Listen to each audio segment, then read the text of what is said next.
வணக்கம். தமிழ் வெற்றிலை சமையலுக்குள்ளே போகலாம் வாங்க. நம்மளோட சேனலை நீங்கள் ஃபஸ்ட் டைமாக பார்க்குறீங்க அப்படின்னா சப்ஸ்கிரைப் பண்ணுங்கள், பெல் ஐக்கானை கிளிக் பண்ணுங்கள், ஆல் பட்டனையும் செலக்ட் பண்ணி விட்டுருங்க ஃப்ரெண்ட்ஸ்.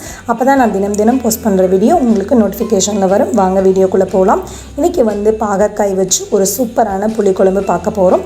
அது எப்படி பண்ணுறது, அதில் என்னென்ன நன்மைகள் இருக்குது அப்படிங்கிறத நம்ம இந்த வீடியோ மூலமாக தெரிஞ்சுக்கலாம். வாங்க வீடியோக்குள்ளே போகலாம். இன்றைக்கி நான் 1/2 kg அளவு பாவக்காய் எடுத்திருக்கேன். அதை நல்ல ரவுண்டாக இந்த போல் கட் பண்ணிக்கலாம். கட் பண்ணிட்டு உள்ளே இருக்க விதைகளை நம்ம ரிமூவ் பண்ணிடலாம். இப்போ பாவக்காயில் இருக்க நன்மைகள் நம்ம பார்த்துக்கலாம்.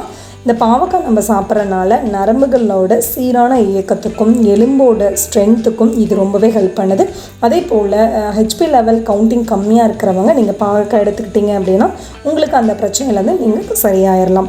அதே போல் இதில் அதிகப்படியான கசப்புத்தன்மை இருக்குது இல்லைங்களா, அதனால் நம்ம உடலில் இதை எடுத்துக்கிட்டோம் அப்படின்னா நம்ம உடலில் இருக்கிற புழு, ஒட்டுண்ணி அந்த மாதிரி கிருமிகளை அழித்து வெளியேற்றுறதுல பாவக்காய் ரொம்ப இம்பார்ட்டன்ஸாக இருக்குது.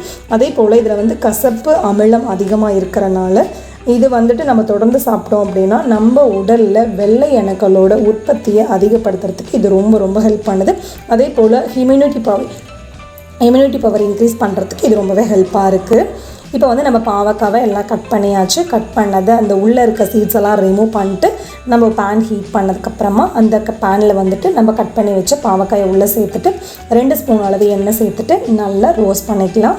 அடுப்பை கொஞ்சம் மிதமான தீயில் வச்சுட்டு நல்லா பரட்டி எடுத்து வச்சுக்கலாம். ஒரு மிக்ஸி ஜாரில் 2 ஸ்பூன் அளவு வறுத்த வேர்க்கடலை, 15லேருந்து 20 சின்ன வெங்காயம், 4 ஸ்பூன் அளவு துருவன தேங்காய் இதை சேர்த்துட்டு தேவையான அளவு தண்ணி சேர்த்துட்டு நல்லா நைஸாக அரைச்சி நம்ம எடுத்துக்கலாம். அதே பேனில் நல்லெண்ணெய் சேர்த்துக்கோங்க. நல்லெண்ணெய் ஹீட் ஆனதும் கடுகு உளுந்து தாளிக்க சேர்த்துக்கோங்க. கொஞ்சம் கருவேப்பிலை, ஒரு பெரிய வெங்காயம் இந்த போல் கொஞ்சம் பெரிய சைஸில் கட் பண்ணிவிட்டு உள்ளே சேர்த்தாச்சு. அதுவும் நல்லா கலந்து விட்டுக்கலாம்.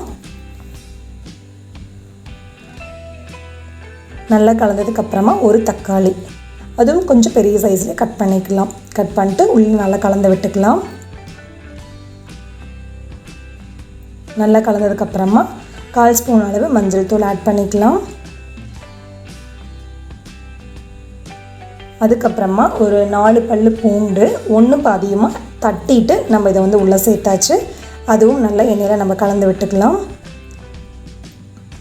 கலந்ததுக்கப்புறமா நம்ம பேனில் பாகக்காயை நல்லா ரோஸ்ட் பண்ணோம் இல்லைங்களா, அந்த பாவக்காயை இப்போ நம்ம இந்த இதில் கிரேவியில் சேர்த்துக்கலாம். நம்ம தக்காளி வெங்காயம் வணக்கினதோடு நம்ம அதையும் பாவக்காவும் சேர்த்துட்டு நல்லா நம்ம வணக்கி விட்டுறலாம். வணக்கினதுக்கப்புறமா புளிக்குழம்பு மிளகாத்தூள் 2 ஸ்பூன் அளவு சேர்த்துட்டு தேவையான அளவு உப்பு சேர்த்துட்டு அந்த மிளகாத்தூள்லேயே ஒரு அரை நிமிஷம் போல் நல்லா நம்ம பாவக்காவை கலந்து விட்டுறலாம்.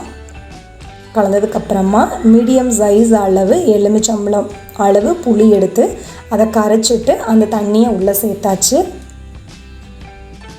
உள்ளே சேர்த்துட்டு அந்த புளி தண்ணியில் ஃபஸ்ட்டு இதை நல்லா கலந்து விட்டுக்கலாம் நம்ம. அதுக்கப்புறம் கொஞ்சம் தண்ணி பத்தாது போல் இருக்குது, இன்னும் ஒரு 1/4 டம்ளர் போல் தண்ணி சேர்த்துட்டு நல்லா கலந்துக்கலாம். கலந்துட்டு மூடி போட்டு வச்சுருங்க. அடுப்பை கொஞ்சம் அதிகப்படுத்திடுங்க. ஒரு 2லேருந்து 3 நிமிஷம் போல் நல்லா கொதிக்கட்டும். நல்லா கொதிச்சிருச்சு. நல்லா கலந்ததுக்கப்புறமா நம்ம அரைச்ச தேங்காய் விழுதையும் உள்ளே சேர்த்துக்கலாம். கூட கொஞ்சம் ஜாரளமான தண்ணியும் ஆட் பண்ணிட்டு இப்போ இதை நல்லா நம்ம ஈவனாக கலந்து விட்டுடலாம். புளியோட பச்சை வாசனை போனதுக்கப்புறமா நம்ம தேங்காய் விழுதை உள்ளே சேர்த்துக்கலாம். சேர்த்துட்டு இப்போ 2 நிமிஷம் மட்டும் நல்லா தளன்னு கொதிக்கட்டும். அதுக்கப்புறம் அடுப்பை நல்லா கம்மியாக வச்சுருங்க. கம்மியாக வச்சுட்டு ஒரு மூடி போட்டு வச்சுருங்க. ஒரு 5 மினிட்ஸ் அது அப்படியே கொதிச்சுது அப்படின்னா குழம்பு கொஞ்சம் திக்காயிரும். நல்லா சூப்பராக மணக்க பாவக்காயோட புளிக்குழம்பு தயாராகிருச்சு. வாசனைக்கு கொஞ்சம் மல்லி இலை சேர்த்துட்டு இன்னும் ஒரு நிமிஷம் போல் அப்படியே மூடி போட்டு வச்சுருங்க. அப்போ தான் அந்த கொத்தமல்லி ஃப்ளேவர் அந்த குழம்பு ஃபுல்லாக பரவி இருக்கும். அவ்வளோதான், நல்ல பாவக்காயோட குழம்பு சூப்பராக தயாராகிடுச்சு பாருங்கள். வெள்ளை சாப்பாடோட சாப்பிடையில ரொம்ப சூப்பராக இருக்கும். கண்டிப்பாக மிஸ் பண்ணிடாதீங்க. இந்த ரெசிபியை ட்ரை பண்ணுங்கள். எப்படி இருக்குன்னு சொல்லிட்டு கமெண்ட் பண்ணுங்கள். நம்மளோட சேனலுக்கு சப்ஸ்கிரைப் பண்ணுங்கள். அப்போ தான் நாளைக்கு நான் போஸ்ட் பண்ணுற வீடியோ உங்களுக்கு நோட்டிஃபிகேஷனில் வரும். தேங்க்யூ.